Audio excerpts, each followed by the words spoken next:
Salut, dans cette vidéo, je vais te montrer un petit tips qui va te permettre de rajouter des fonctionnalités à tes templates en Django. C'est quelque chose que tu utilises sûrement déjà sans le savoir. Par exemple, ici, je te montre comment appeler une URL en Django sur ton template. Et cette syntaxe-là, c'est ce qu'on appelle des template tags. Et on peut en créer assez facilement. Je te montre comment faire. Ce qu'il faut que tu fasses, c'est que dans une de tes apps Django, tu te crées un package que tu appelles template tags. Et à l'intérieur, tu te crées un module, tu le nommes comme tu veux. Et à l'intérieur de ce module, on peut créer tous les tags qu'on veut. Ici par exemple j'en ai créé un qui s'appelle email track. Je vais t'expliquer plus tard à quoi ça sert, mais le nom est déjà assez explicite. Et avec ce tag là, on peut aller dans un template, faire un load de notre module, ça c'est hyper important, il faut pas oublier de le faire. Et après on peut utiliser le tag un peu comme le tag avec les URL que j'ai montré tout à l'heure. Donc le tag que j'ai créé, email track, il sert à quoi? Par exemple ici, quand je veux renvoyer un utilisateur vers un de mes sites, je veux pouvoir savoir si l'utilisateur a cliqué sur le lien. Donc en réalité ce qui se passe, c'est que je prends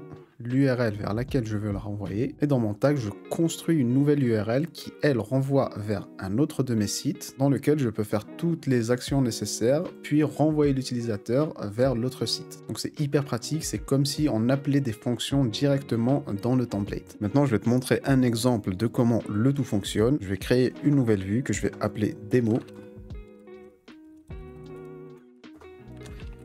et qui fait le rendu d'un fichier HTML que je vais créer.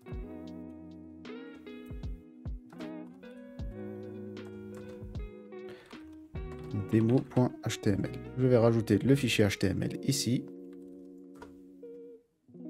Et je vais faire le load de mes tags. Maintenant, si je crée un lien vers, par exemple, RapidSas, donc ici je mets https rapidsas.fr. Je vais lancer mon serveur. Ah oui, j'ai oublié, il faut aussi que je rajoute l'URL. Donc path démo.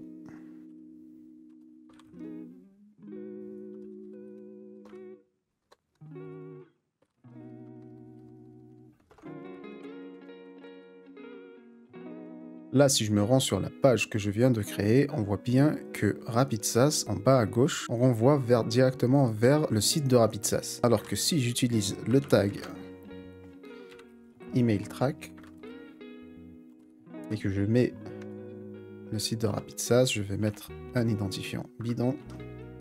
Cette fois-ci, on voit que ça me renvoie vers mon site perso avec toutes les informations nécessaires dont j'ai besoin pour suivre l'activité. Donc ça, c'est un truc que j'utilise spécifiquement pour les emails. C'est pour ça qu'il y a un UID à côté, mais je vais sûrement en créer plus tard un juste pour le tracking dans les sites directement. Mais ça, c'est un peu moins intéressant, donc c'est pas prioritaire. Maintenant, toutes les applications que je te montre depuis tout à l'heure, je les déploie et les host moi-même sur mon serveur perso. Et si ça t'intéresse de savoir comment je fais, il y a un atelier gratuit en description. Tu peux checker, il fait moins de 10 minutes. Et je te dis à la prochaine.